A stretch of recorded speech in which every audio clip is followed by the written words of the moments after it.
Joining us today. My name is Christine Torres. I am the Director for Academic Success Initiatives on the Houston campus. Today's presentation is Finishing Strong, Preparing for the End of the Semester. This presentation will be recorded. If you're watching a recording of this video, you can look into the description area below the video to access the links that we refer to in the video. Let's get started. I also want to let you know that if you can, please help by participating in the chat with using emojis, whatever you need to do to stay engaged. If you have any questions, please add those questions in our chat and somebody will get to them as we are moving through the presentation today. Our agenda. Today we're going to be covering 3 different areas, and those areas are going to be mapping out, getting organized, studying smarter, and then staying on track. We're going to be talking about specific strategies that can help you stay organized, work smarter, not harder, and then a couple of strategies about just boosting productivity, making sure you're staying accountable, and we're getting through the material in a timely manner. So let's go ahead and start breaking this down.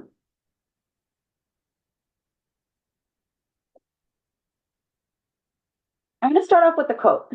The key is not spending time, but investing it. There may have been times where you stay up late, you end up cramming, you plan and things still don't go as planned.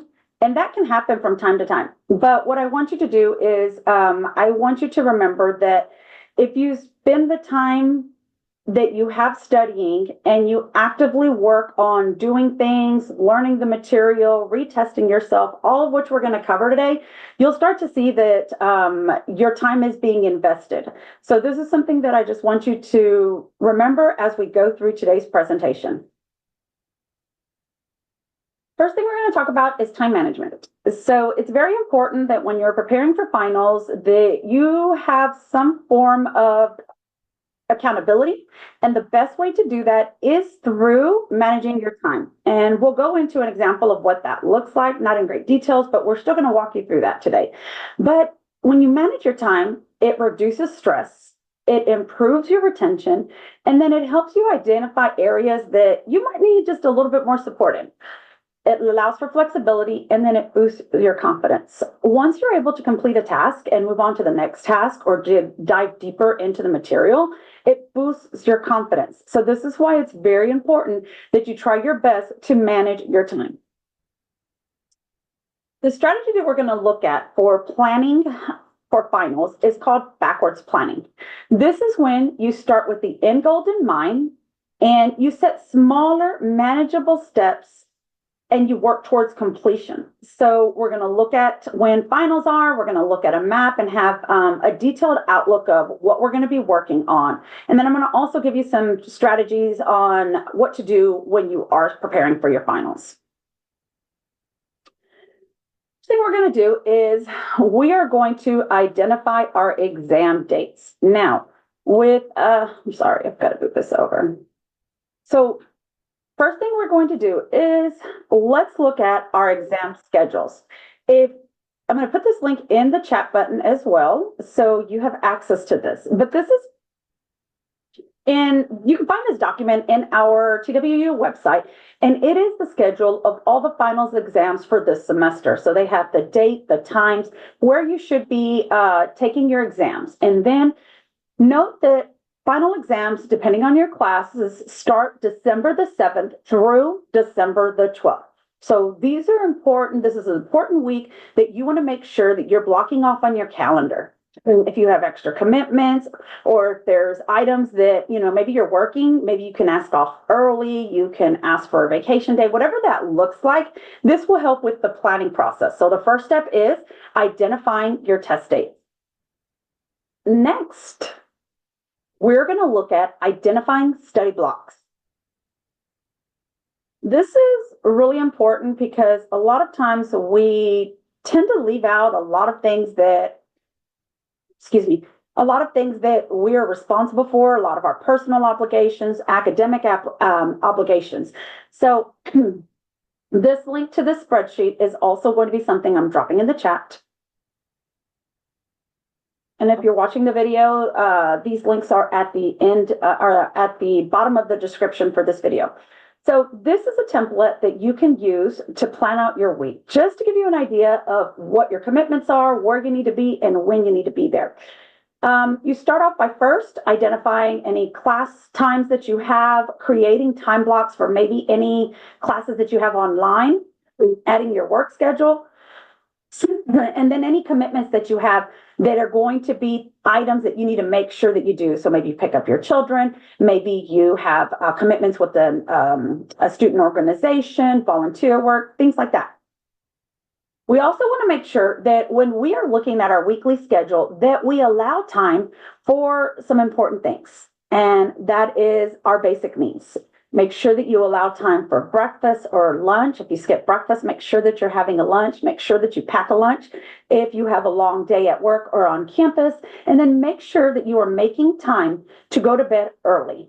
We cannot afford to sacrifice our health, our mental energy by staying up at night. So if we have a consistent schedule, and there may be times where you do need to stay up longer than others, but if you can focus on creating a bedtime that works around you and your obligations, that also helps with managing time. Once we've figured all this out, and you can download this document and you can create your own, we move into time blocking. Now, everything in maroon these are areas where we know we can dedicate our time to studying, to reviewing, anything that has to do academic. This is the free time that we have left on our schedules. Now, this is great interpretation of where you have to be on a weekly basis. But now that we have to prepare for finals, let's look at this. So we know that our final exams are coming up, and our final exams are going to be the week of December, starting December 7th through the 14th. So we want to make sure that all of our studying and all of our planning is complete by this week. Now, based on our time blocking, we can go back and we can say, according to my schedule, and this is just an example, it will look different for everyone. We can say, based on our schedule, I can dedicate Thursday mornings and all Saturday to review for finals. Doesn't have to be this way, but for simplicity and for me to show that how you can plug these time blocks into a exam final prep schedule, we're just going to say Thursday and Saturday. So now that we look at a monthly view, we can see the Thursday mornings and the Saturdays where we're going to be studying. Now, you'll also note that the week before finals, there are no classes. So this means you pick up a little bit extra time to study if you're in classes. So you can also add that into the factor. There are also a holiday that's going to be happening. So noting these important days can allow you to visualize you're going to have more time to study in these days. Maybe you're not. Maybe you can't study during these days. You have other obligations. This just lets you know that you're going to have to pick up some study time in other areas.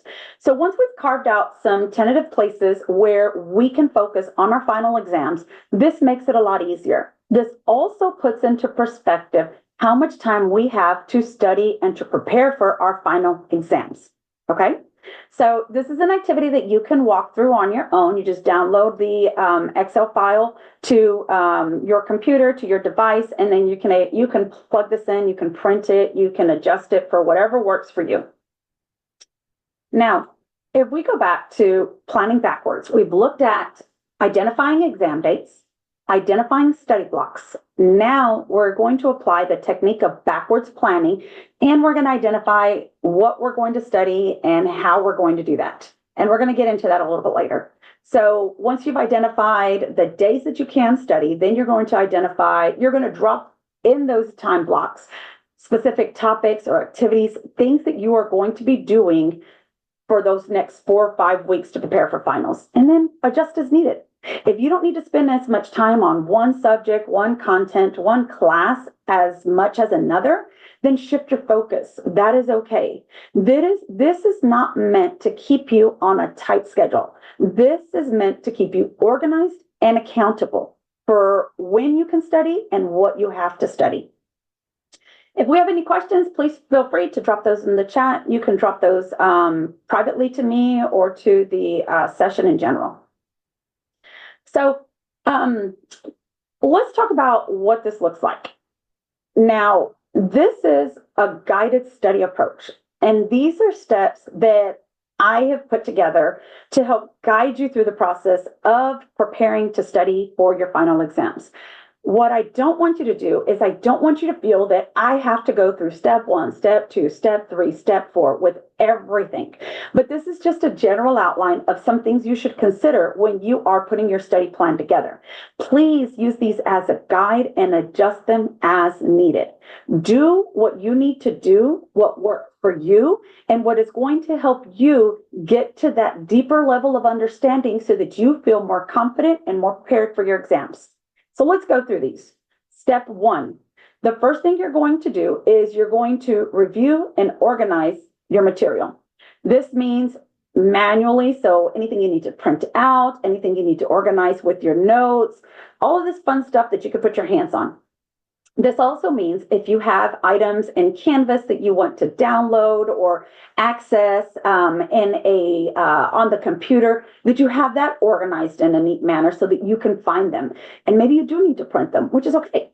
Print them. You can go to campus. You can print those materials. You can organize it. You can create a little binder, a little pile for each class, whatever you need to do so you're not running around looking for information at the last minute. So preparation is key. Organize your study material.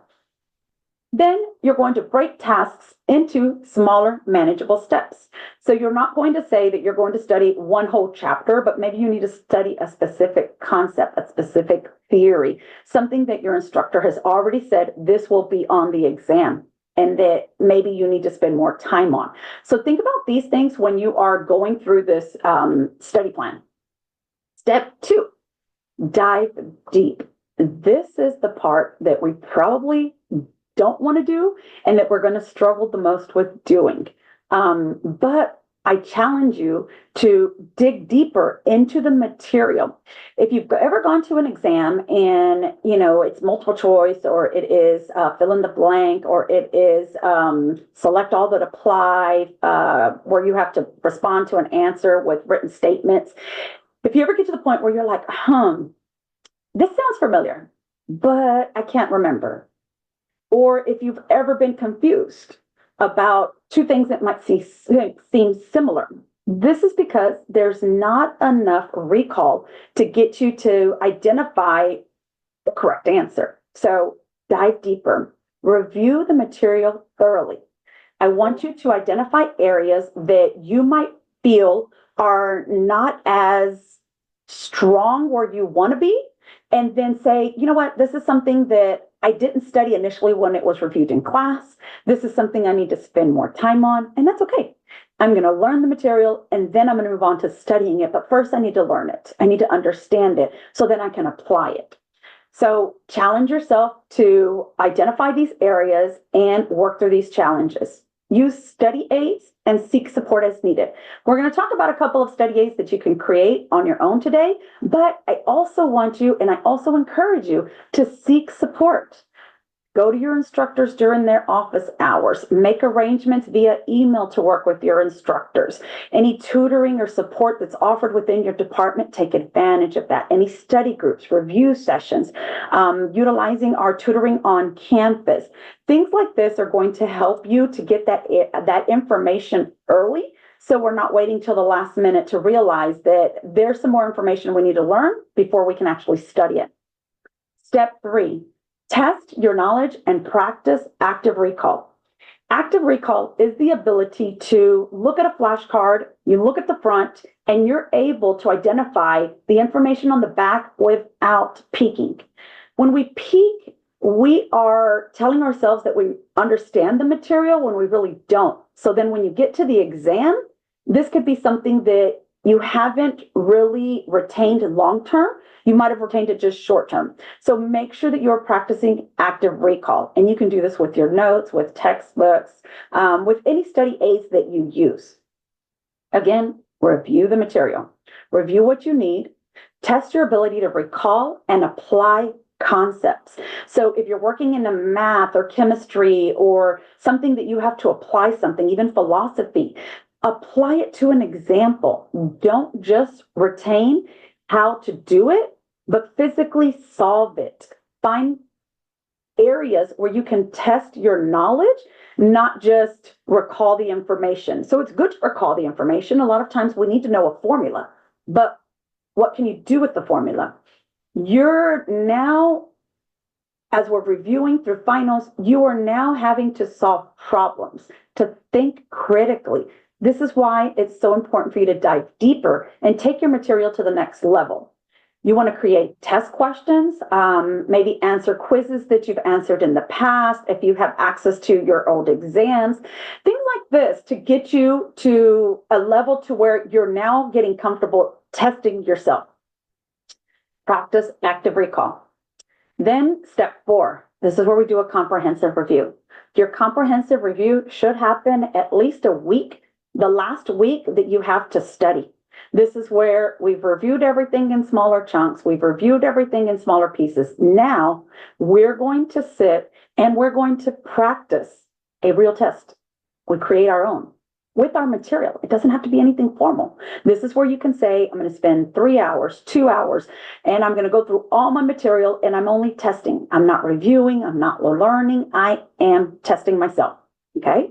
And then you're practicing that active recall. This is a great practice to do because this will help you identify areas that you're still not comfortable with, and it gives you some time to clarify those last minute questions, those last minute problems, to seek help closer to the end if you still need it. But what we don't want to do is cram.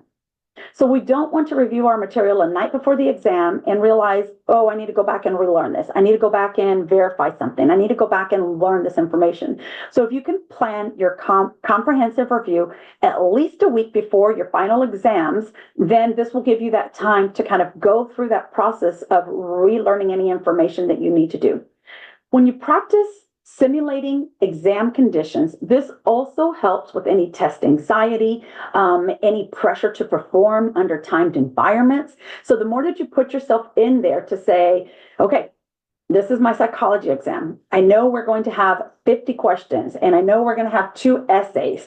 I'm going to allow myself time to sit here for the next 2 hours to take this exam. And I'm going to walk myself through being comfortable with it. This is something I can do. This is something I have done. You start building that confidence so then when you get to the exam, you feel a little bit better and hopefully a whole lot better. Okay. Any questions about the guided study approach?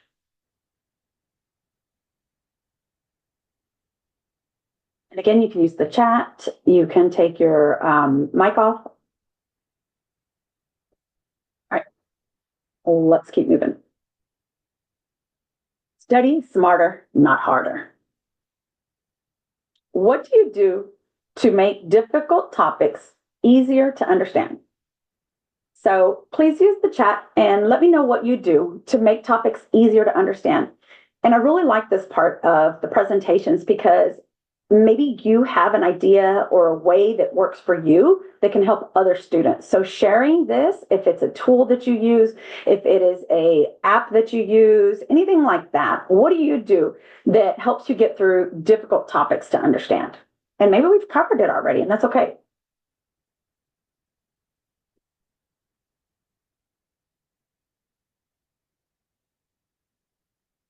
You can also take your mic off if you want to answer out loud.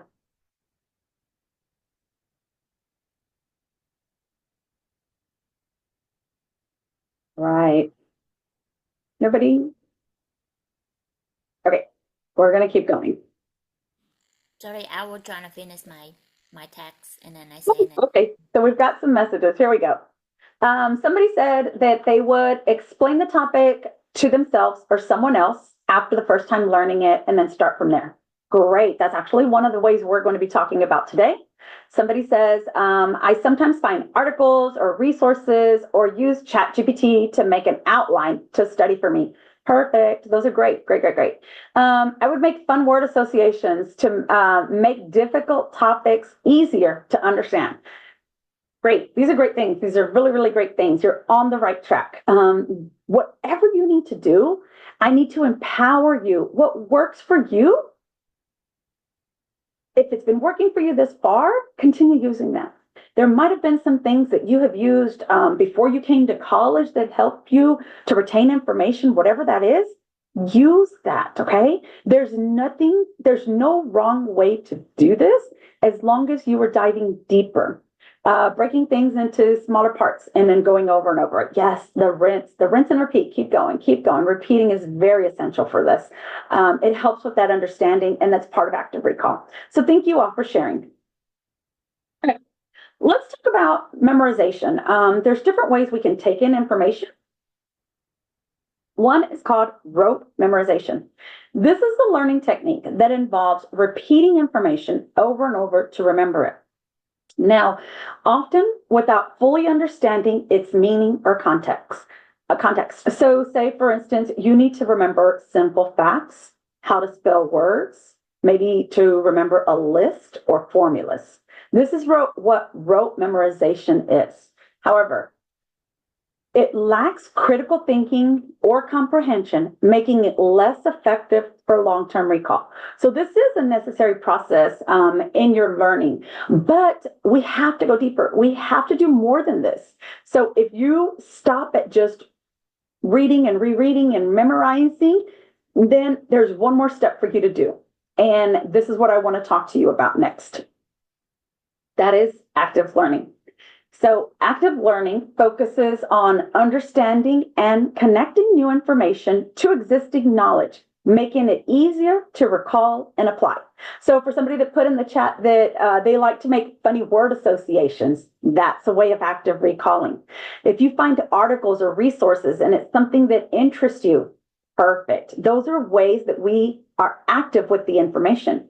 So active learning strengthens critical thinking and helps retain complex context longer, making it easier to apply to real world scenarios. So if we can apply it to maybe something that's happened to us in the past, a family member, an article that you read, a video that you saw, that brings the material to life. And then I remember that video I saw. I remember I asked ChatGPT for an example. I remember when we were in a study group, this was something that we discussed. So if you can do that with your material, we are digging deeper. Okay? So let's go from memorization to engagement. Let's embrace active learning. So we have here an article. So this article is a short article I've created on study techniques. It goes over different elements. And if this were something that you had to read and you read it and you reread it and you reviewed it, it feels productive. It's like, yes, I studied, I read it, I reviewed it, I took notes. But this is limited retention because it does not allow us to go deeper. This is just surface level understanding. And then there's a chance that you miss connections. Like it's very hard to see here the hierarchy of how the information in this article is presented. So we miss connections. We can't see steps. We can't see levels. We can't see what goes to what unless we digest this. So let me show you how to digest this. Step one, when you are reading, you might highlight, you might underline, you might circle, you might use different colors. You might use symbols. You might write examples on here. That's perfectly fine. This is good. But what if we learned a way to take this even deeper? To use this material to take us to the next level so that we can understand the things that aren't just surface level. So let's look at ways to do this. We're going to talk about next concept maps and mind maps. This is building flexible and personal learning tools. Again, when we review concept maps and mind maps, what works for you and how it works for you. This is not something that is to restrict you or to keep you within these limits. Pull apart from here whatever works for you. So, understanding the key elements, most concept maps and mind maps have these areas. So you start off with a main idea, And this is where we can start with a clear focus and place it where it feels natural to you. You can put it at the top, left, right, middle, whatever works for you. Then you create subtopics and branches. You break your main idea into parts that make sense and use as many or as few as needed. Then you add supporting details and extra details, whatever's going to work for you. This is where you add information that deepens your understanding. You use examples, maybe specific points, maybe a page number, maybe a slide number, so that you can go back and refer to whatever works for you. And then you make connections. You show relationships in a way that works for you. You draw lines, arrows, colors, pictures, symbols, images. Maybe if you're working on a Word document, you copy paste a hyperlink to something you need to go back and watch. Maybe you crop a picture of an image that you found that really explains it in a way that makes sense for you. Perfectly fine. Create those connections on your study guide. So these are your personalized learning tools.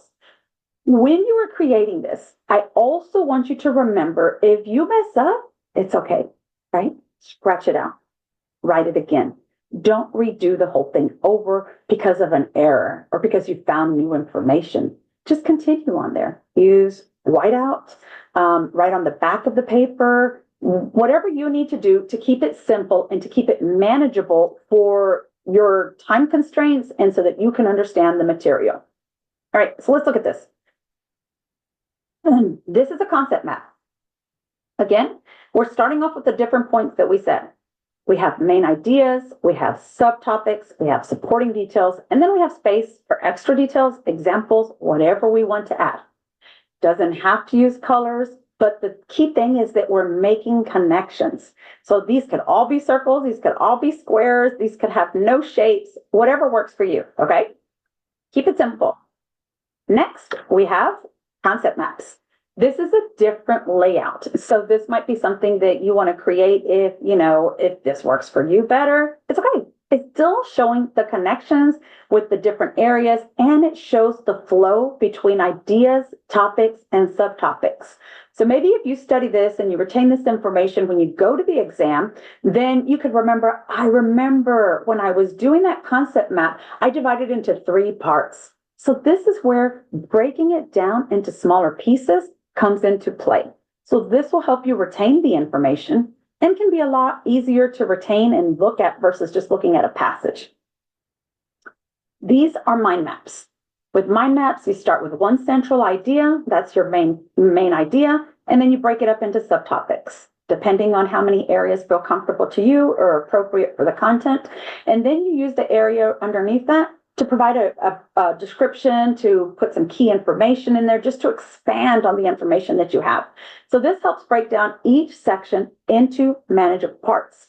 But maybe you just need to study one section at a time, but you can visualize that whatever this concept is has 6 different parts.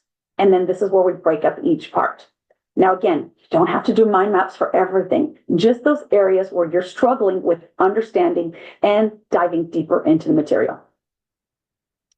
So we have our format, we have some understanding of what concept maps and mind maps look like, and we have our article. So this is our article. Let's take this information and let's plug it into something that would look easier to retain, and that's a concept map. If this is something you choose, this could be a little bit easier for you than this, okay? So let's look at the concept map. In the article, it talked about 2 study techniques, and we can see that because we've grouped that into 2 study techniques. The first one is self-explaining, and the second one is visualizing concepts. Now let's look at the subtopics. We're going to start off with technique 1. So for self-explaining, what you can do is you can teach it out loud, so teach it to somebody else. So somebody had said this is something they do. Keep it simple. Put it in words, in terms that make sense to you, okay? Doesn't have to be complete thoughts, doesn't have to be complete sentences, but what makes sense for you. Relate it to real life examples. This is another way that you can make this information real to you. Make those connections. Ask reflecting questions like, are there any key details I need to know? And can I be thinking about this in a different way? These are thought-provoking, and these will continue to help you dig deeper in, break down the material so that you are successful in recalling this information when it comes time for an exam. Record yourself and listen back. Maybe you don't have anybody else to teach it to you. Record yourself. Use your phone, use your cameras on your devices, record yourself, listen back, and then make your checkoffs. I got this, this is what I missed. I need to spend more time in this area. So then you focus on that area, okay? It helps us identify where these gaps are and where we have not mastered active recall. Repeat. Do it over and over. Once might not be enough. So if you're solving a case study, or you have to write a short essay, if you have a checklist of what needs to be included in those things, and then you just practice writing. You solve the problem, you write the essay, you solve the case scenario, and you write it out. And then you go back and look at your checklist. Did I have this? Did I have this? Did I have this? And then when you get to, and if you get to something that you didn't have, then you can go back and say, let me try this one more time. This is where you repeat it. And it's okay to do it over and over. You might not need to do it over and over in one day, but this is what you'll need to follow up on the next day. Let me try solving this case scenario again. Let me try applying my knowledge again. Okay? So this is where we need to do that. Create summaries in your own words, and make sure that you're able to recall this information. And it can be different summaries. You don't have to memorize the summary, but you want to make sure you got the context there. For technique 2, visualizing concepts. You can make mind maps, concept maps, and even diagrams. Use symbols, drawings to enhance your memory, and then arrange concepts by proximity and use examples. So if this were a concept map that we were studying for an exam, maybe we put a star next to this first one. That just means I know that's going to be on an exam. I know for sure. So I have to make sure to retain that information. So this is an example of just using symbols to help you get through the material. Okay? Mind maps. This is a separate strategy that I want to show you today using mind maps. This strategy is called SQ3R. So we're using a mind map to show you a strategy. So this is a reading strategy to help you get through reading material. The first thing you do is you survey the material. You're going to look through the text, you're going to look through the PowerPoint, you're going to take a general overview of what's expected. Step 2, you're going to ask yourself questions. What do I already know? What do I need to know as a nurse? As a nurse, how are these questions important to me? As a teacher, why is it important that I understand these laws? As a chemist, why is it important to understand these theories and these steps? So what you're doing is you're building your level of interest in the material. Then you read. You read the material, you go through the material. As you're reading the material, if you do not understand it for the first time, it's okay. It's all right. Keep reading. What's going to happen is you're going to realize that as you keep reading, the information makes sense to you. So keep reading the information. As you're reading the information, take note of any items that might be difficult, you didn't understand, and just write them down on the side.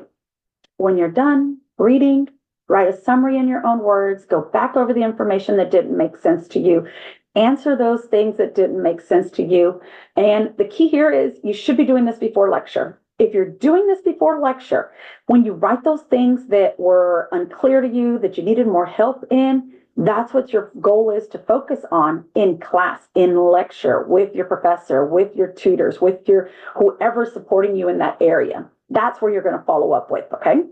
And then after class, you can still follow up. So that's the process. It's just we've got to make sure we're still following up and we're just not leaving things there and looking at them 2 weeks later, 3 weeks later at the end of the semester so that we can prepare for finals. And then finally, review. Keep going over this information. You want to make sure you're going over this information at least every week. Look at the summaries, look at the areas that were difficult for you, just so that you keep this information fresh, okay? Testing your knowledge. Test yourself on key concepts without looking at your notes. So this is the active recall, and these are different ways to do this. You can practice self-quizzing. This is where you use flashcards or practice questions. This is where you create summaries or brain dumps. Brain dumps can be done on a sheet of paper. they can be done on a dry erase board. So with brain dumping, what you do is you recall, if you're reading, you're reviewing, whatever you're doing, you practice active recall by just saying everything I know about this. Here's everything I know. Here's everything I know. Oh, I forgot this. Let me add this, make connections, and then great, erase and start over. Did I get everything? Right? And if I didn't get something, let me just start over. Okay. Put that piece of paper to the side and write it again. So that's brain dumping. If you can catch all the information and then just keep repeating that process. Practice tests. If you have quizzes assigned to your work, that's a good way to test your knowledge. So if not, create your own and then time yourself. We want to practice under real exam conditions and format. So if you know that your exam is all multiple choice or all essay or all fill in the blank, that is how you test your knowledge. Give yourself that opportunity to answer those questions that are as close to your exam format as possible.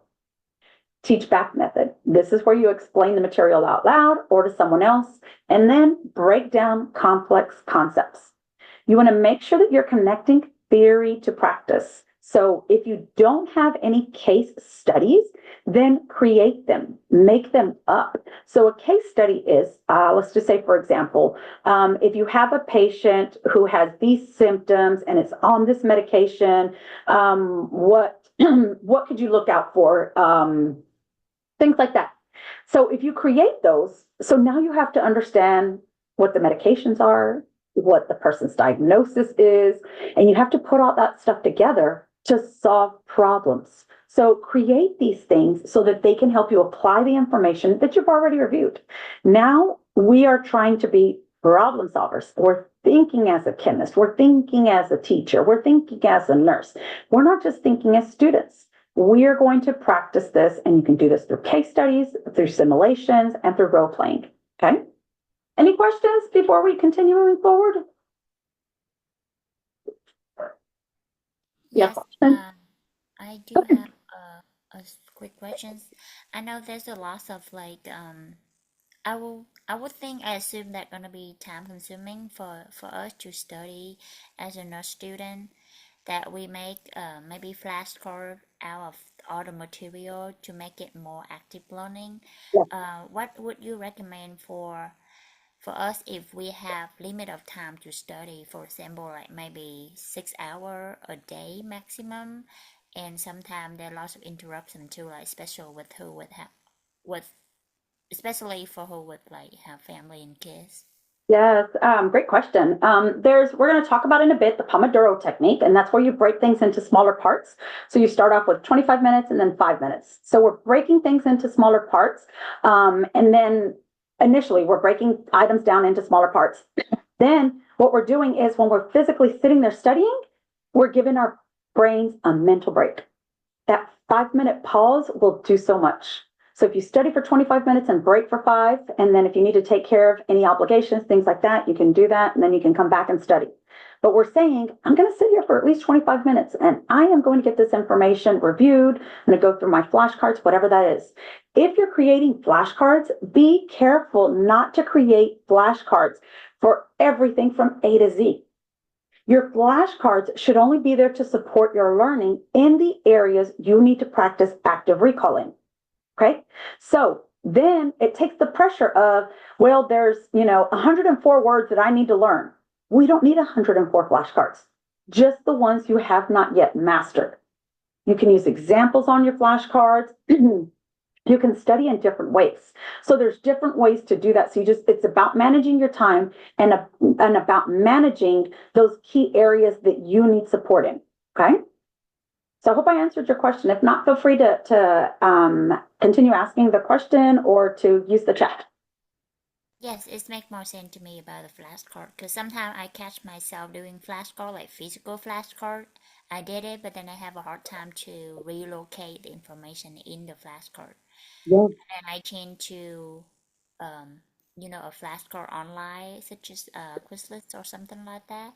Yes. And I feel like it's helped me relocate information faster Yes.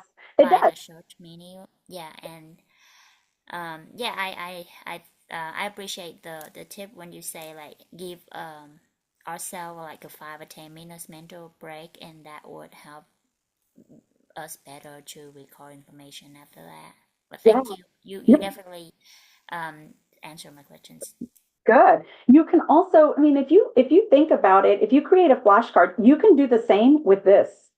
So maybe you don't need a flashcard to cover, the 10, 15 items on this concept map. And maybe this is a better way to retain that information versus just repeating it. That's that rote memory. We need to apply it. And that's through case studying. Okay. So let's move forward.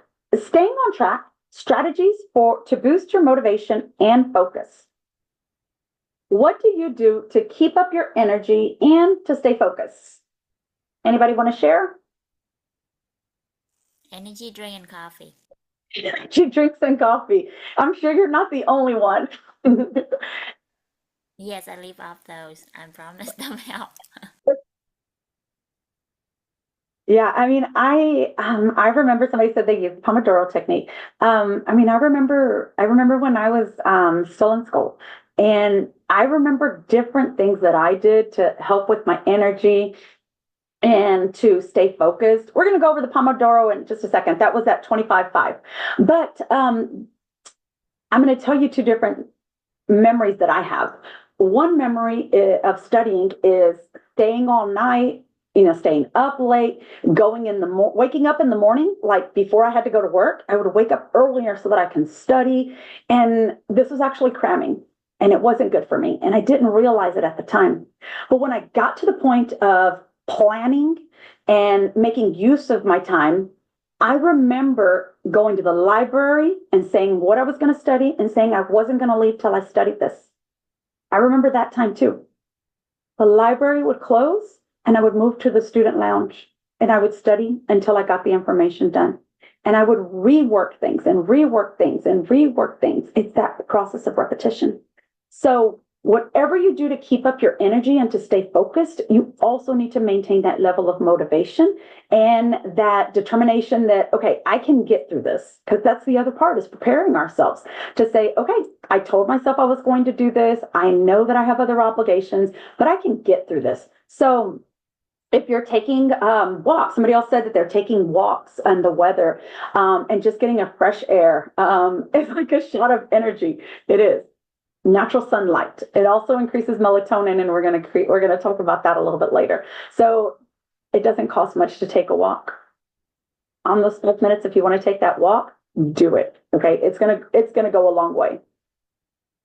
Boosting motivation. It's very important that we set clear goals, and this is where you break down large tasks into smaller, manageable tasks.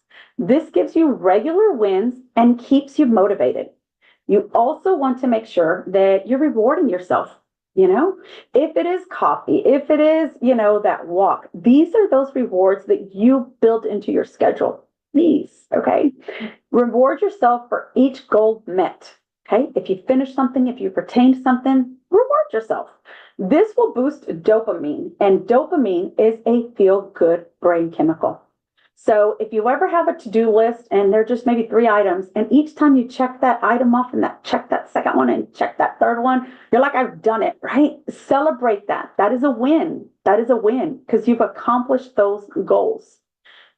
Track your progress. Keep track of your completed task. And then when you see your progress, this will help boost your motivation. So if you're going through flashcards, if you have a stack of flashcards that you've already remembered and you've already actively recalled, put those to the side and say, I did a good job. I remembered all these flashcards.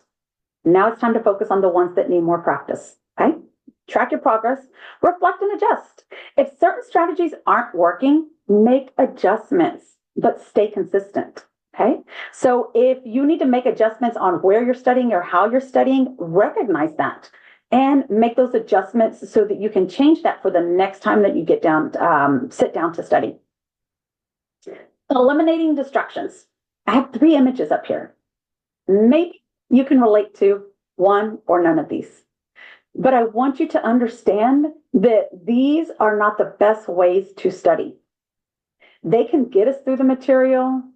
They can be time that we are allocating to study, but this is not investing time.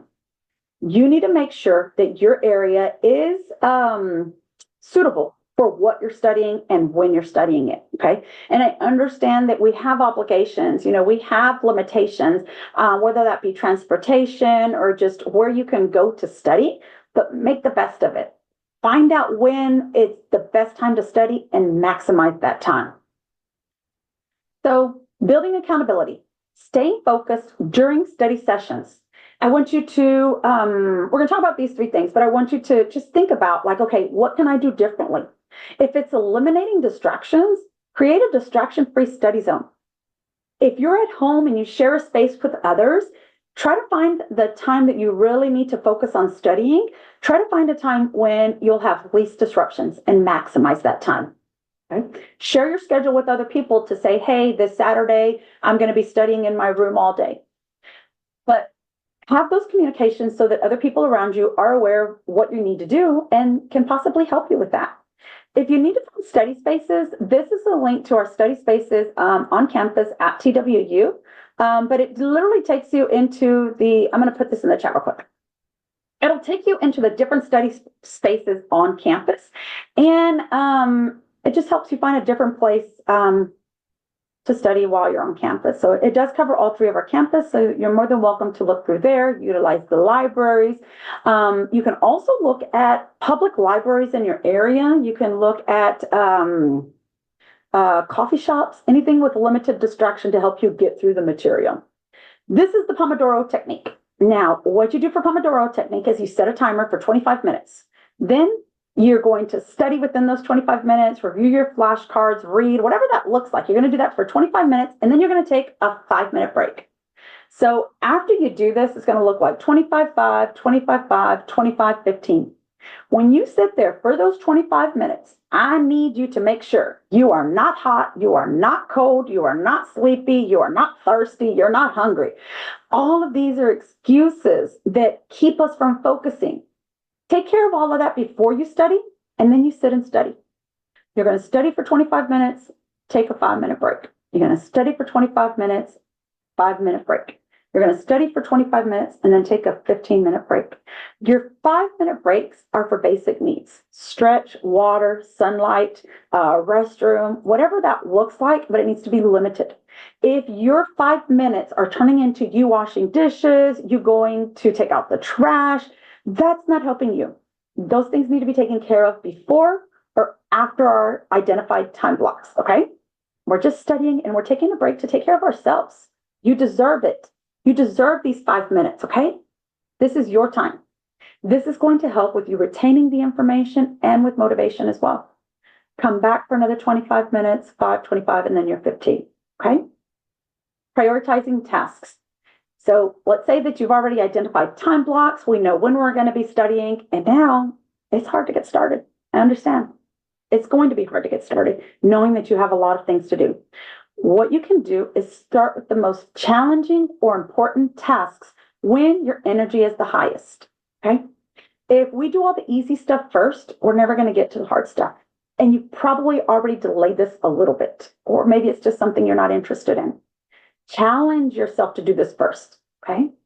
And there's this little tool that I found that I also think can help you.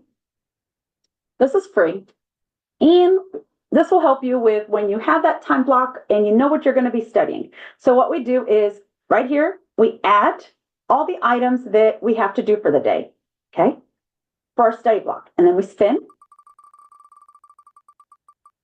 This takes the thinking out of it. Maybe you don't like calculus, but now because you spun the wheel, you're going to have to solve your 3 calculus problems first, okay? Once you do it, remove it and keep going. So this will get you this will alleviate the think process of what do I do first, okay?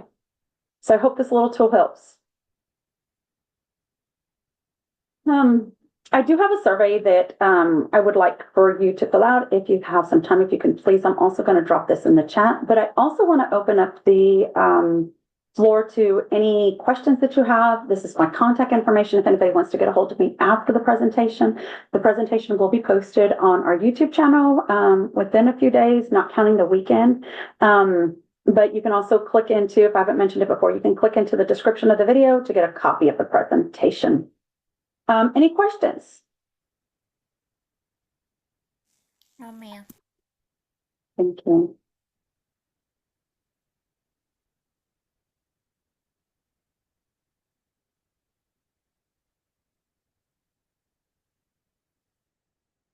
I'm going to turn off the